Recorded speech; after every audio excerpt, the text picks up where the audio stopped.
Hi friends, welcome back. எல்லாரும் எப்படி இருக்கீங்க? இன்னைக்கு நம்ம சேனல்ல சூப்பரான டேஸ்டியான ஒரு கேக் ரெசிபி தான் பார்க்க போறோம். Red velvet cream cheese cake வந்து எப்படி பண்ணுறதுன்னு பார்க்கலாம். ஆல்ரெடி நிறைய ரெட் வெல்வெட் கேக்கோட ரெசிபிஸ் வந்து நான் போட்டிருக்கேன். இது பேக்கரி ஸ்டைலில் ஒரு க்ரீம் சீஸ் ஃப்ராஸ்டிங்கோட இந்த கேக்கை நான் ரெடி பண்ணியிருக்கேன். ரெட் வெல்வெட் கேக்குனாலே ரொம்ப டேஸ்டியாக இருக்கும். நம்ம வந்து இதில் க்ரீம் சீஸ் எல்லாம் ஆட் பண்ணியிருக்கனால கேக் இன்னும் அட்டகாசமாக இருக்கும். இப்போ இந்த கேக் வந்து எப்படி பண்ணுறதுன்னு பார்க்கலாம். ஃபஸ்ட்டு வந்து நம்ம பட்டர் மில்க் ரெடி பண்ணிக்கலாம். நான் அதுக்காக 1/4 கப் அளவுக்கு பால் எடுத்திருக்கேன். அதில் ஒரு 1/2 டீஸ்பூன் வினிகர் சேர்த்து மிக்ஸ் பண்ணிக்கலாம். இது கொஞ்ச நேரத்தில் பட்டர் மில்க்காக ரெடி ஆகிடும். இதைத்தான் நம்ம வந்து கேக்கில் சேர்க்க போகிறோம். இப்போ இது இருக்கட்டும். நம்ம கேக்குக்கு தேவையான ட்ரை இன்க்ரீடியன்ட்ஸ்லாம் என்னென்னு பார்க்கலாம். நான் இங்கே 1/2 கப் அளவுக்கு மைதா மாவு, 1/2 teaspoon baking powder, 1/4 teaspoon baking soda, 1/2 teaspoon அளவுக்கு கொக்கோ பவுடர் சேர்த்து சலிச்சு எடுத்துக்கலாம். கொக்கோ பவுடர் வந்து அதிகமாக சேர்த்துக்க வேண்டாம், 1/2 டீஸ்பூன் போதும். கொக்கோ பவுடர் அதிகமாக சேர்த்துக்கிட்டோம் அப்படின்னா கேக்கோட கலரே மாறிடும். நமக்கு அந்த கரெக்டான ரெட் கலர் கிடைக்காது. இப்போ வெட் இன்க்ரீடியன்ட்ஸ் என்னென்னு பார்க்கலாம். ஒரு ட்ரையான பவுலில் 2 முட்டை எடுத்திருக்கேன். ஒரு பிஞ்ச் உப்பு சேர்த்துக்கிறேன். 1/2 டீஸ்பூன் வெனிலா எசன்ஸ் சேர்த்து இதை வந்து பீட் பண்ண ஆரம்பிச்சிடலாம். முட்டை வந்து ஃப்ளஃபியாக பொங்கி வரணும். ஒரு நிமிஷத்துக்கு நான் பீட் பண்ணிகிட்ருக்கேன். அதுக்கப்புறமா நம்ம வந்து சர்க்கரை சேர்த்துக்கலாம். நான் இங்கே 1/2 கப் அளவுக்கு பொடி பண்ண சர்க்கரை எடுத்திருக்கேன். அது கொஞ்சம் கொஞ்சமாக சேர்த்து நம்ம வந்து க்ரீமியாக வர வரைக்கும் பீட் பண்ணிக்கலாம். ஒரு 4லேருந்து 5 நிமிஷம் வரைக்கும் ஹை ஸ்பீடில் பீட் பண்ணிக்க போகிறோம். நம்ம எடுத்துருக்க பவுலும் விஸ்க்கும் வந்து ட்ரையாக இருக்கணும். அப்போ தான் முட்டை வந்து நல்லா பீட் ஆகி வரும்.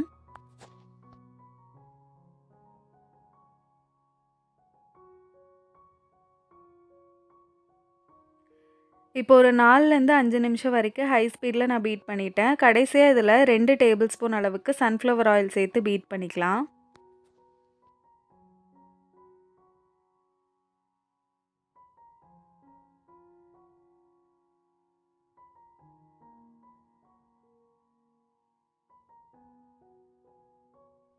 இப்போ நம்ம எக் பேட்டர் வந்து ரெடி ஆகிடுச்சு. நம்ம ஆல்ரெடி மிக்ஸ் பண்ணி வச்சுருந்தோம்ல பாலும் வினிகரும், அது வந்து பட்டர் மில்க்காக ரெடி ஆகிடுச்சு. அது கூட ஒரு 1/2 டீஸ்பூன் அளவுக்கு நான் ரெட் கலர் சேர்த்துக்கிறேன். நான் இங்கே கலர் மிஸ்டோட லிக்விட் கலர் தான் எடுத்திருக்கேன். அதை சேர்த்து நான் வந்து மிக்ஸ் பண்ணிக்கிறேன். இப்போ நம்ம ரெட் கலர் சேர்த்துருக்கோம்ல, இந்த பட்டர் மில்க்கை வந்து எக் பேட்டர் கூட சேர்த்து நம்ம வந்து பீட் பண்ணிக்க போகிறோம். இப்போ சேர்க்கலைன்னா நம்ம வந்து ட்ரை இன்க்ரீடியன்ட் சேர்ப்போம்ல, அப்போ கூட இந்த பட்டர் மில்க்கை சேர்த்து மிக்ஸ் பண்ணிக்கலாம். இப்போ லோ ஸ்பீடில் நான் வந்து பீட் பண்ணிக்கிறேன்.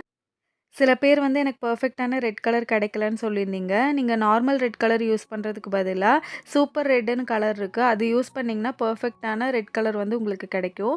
இப்போ நம்ம எடுத்து வச்சிருந்த ட்ரை இன்க்ரீடியன்ட்ஸ் எல்லாமே கொஞ்சம் கொஞ்சமாக சேர்த்து மிக்ஸ் பண்ணிக்கிறேன். ட்ரை இன்க்ரீடியன்ட்ஸ் சேர்த்ததுக்கப்புறம் ஓவராக மிக்ஸ் பண்ணிகிட்டே இருந்திங்கன்னா கேக் வந்து ஹார்ட் ஆயிரும். அதனால் பொறுமையாக மிக்ஸ் பண்ணிக்கலாம்.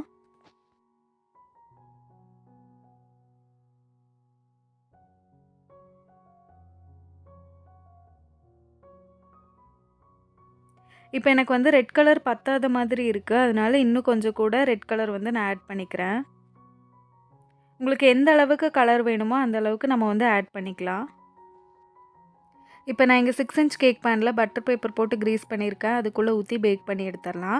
ஒரு பேனை வந்து நான் 10 நிமிஷம் ப்ரீ ஹீட் பண்ணி வச்சுருக்கேன். அதுக்குள்ளே இறக்கி வச்சு 30லேருந்து 35 நிமிஷம் வரைக்கும் லோ ஃப்ளேமில் பேக் பண்ணி எடுக்க போகிறோம். நீங்கள் ஓவனில் பேக் பண்ணுற மாதிரி இருந்தால் 180 டிகிரி செல்சியஸில் 10 நிமிஷம் ப்ரீ ஹீட் பண்ணிவிட்டு 30லேருந்து 35 நிமிஷம் வரைக்கும் பேக் பண்ணி எடுத்துக்கோங்க. கேக் பேக் ஆகிட்டுருக்க டைமில் க்ரீம் ரெடி பண்ணிக்கலாம். பவுலையும் விஸ்கையும் ஒரு 1/2 மணி நேரம் ஃப்ரீசரில் வச்சுருந்தேன். 3/4 கப் அளவுக்கு ஃபியோனா விப்பிங் க்ரீம் எடுத்திருக்கேன். அதில் வந்து ஒரு 2 டீஸ்பூன் அளவுக்கு பவுடர் சுகர் சேர்த்து பீட் பண்ணிக்கிறேன். ஃபியோனா க்ரீமில் வந்து சுகர் கம்மியாக தான் இருக்கும். அதனால் நான் எக்ஸ்ட்ரா சுகர் வந்து ஆட் பண்ணுறேன். உங்கள் க்ரீமில் வந்து சுகர் கரெக்டாக இருந்ததுன்னா நீங்கள் வந்து ஸ்கிப் பண்ணிக்கோங்க.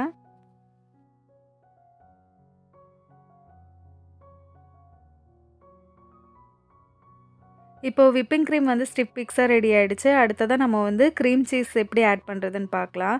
நான் இங்கே மில்கி மிஸ்ட்டோட க்ரீம் சீஸ் எடுத்திருக்கேன். இது வந்து ரேட் பார்த்திங்கன்னா 190 ருபீஸ் வருது. கொஞ்சம் காஸ்ட்லி தான். இப்போ இதுலேருந்து ஒரு 4 டேபிள் ஸ்பூன் அளவுக்கு க்ரீம் சீஸ் நான் எடுத்துக்கிறேன். நான் இங்கே 1/2 கிலோ கேக் பண்ணுறதுனால 4 டேபிள் ஸ்பூன் வந்து கரெக்டாக இருக்கும். இது வந்து ரூம் டெம்பரேச்சரில் இருக்கணும். 1 நிமிஷத்துக்கு பீட் பண்ணிக்கலாம். க்ரீம் சீஸ் லைட்டாக புளிப்பாக இருக்கும். அதை பேலன்ஸ் பண்ணுறதுக்காக 1/4 கப் அளவுக்கு நான் பொடி பண்ண சர்க்கரை எடுத்திருக்கேன். அதையும் சேர்த்து நான் பீட் பண்ணிக்கிறேன்.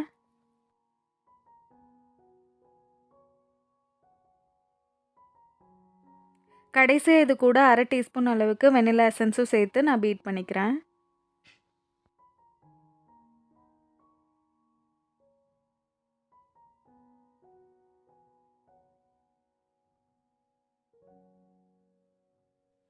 இப்போ நம்ம ரெடி பண்ண க்ரீம் சீஸை ஆல்ரெடி விப் பண்ணி வச்சுருந்தோம்ல, அந்த க்ரீமில் சேர்த்து நம்ம வந்து பீட் பண்ணிக்கலாம். இது சேர்த்தா க்ரீம் வந்து லூஸ் ஆகுறதுக்கு சான்ஸ் இருக்குது. அதனால நம்ம வந்து ஸ்டிஃப் பிக்ஸாக வர வரைக்கும் பீட் பண்ணிக்க போகிறோம்.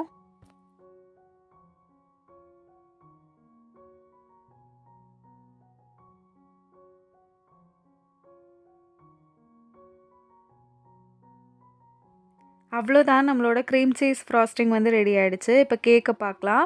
35 நிமிஷத்துக்கு அப்புறம் கேக் வந்து சூப்பரா பேக் ஆயிருக்கு. ஒரு ஸ்டிக் வச்சு குத்தி பார்க்குறேன். ஒட்டாம வந்துச்சுன்னா கேக் பேக் ஆயிருக்குன்னு அர்த்தம். நான் இந்த கேக்க வந்து கம்ப்ளீட்டா கூல் ஆனதுக்கப்புறம் 2 லேயரா கட் பண்ணி வச்சுருக்கேன். நீங்க வந்து 3 லேயரா கட் பண்ணணும்னா கூட கட் பண்ணிக்கலாம்.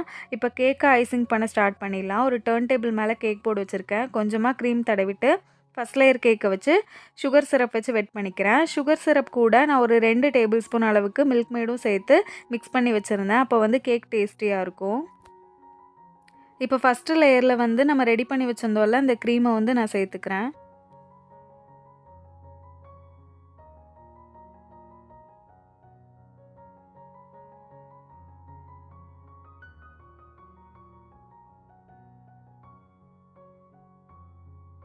கேக்குக்குள்ளே ஃபில்லிங்காக ஒயிட் சாக்லேட்டை வந்து கிரேட் பண்ணி சேர்த்துக்கிறேன். உங்ககிட்ட ஒயிட் சாக்கோ சிப் இருந்தால் கூட அது கூட சேர்த்துக்கலாம்.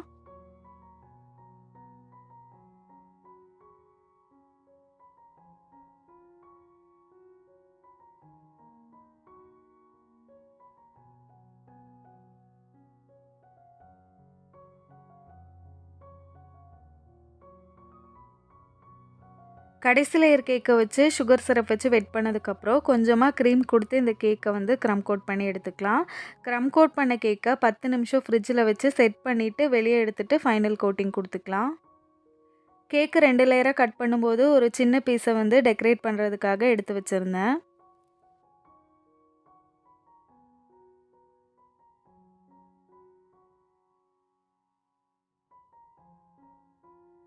பத்து நிமிஷத்துக்கு அப்புறம் ஃப்ரிட்ஜிலேருந்து கேக்கை வெளியே எடுத்துகிட்டு ஃபைனல் கோட்டிங் கொடுத்துட்ருக்கேன்.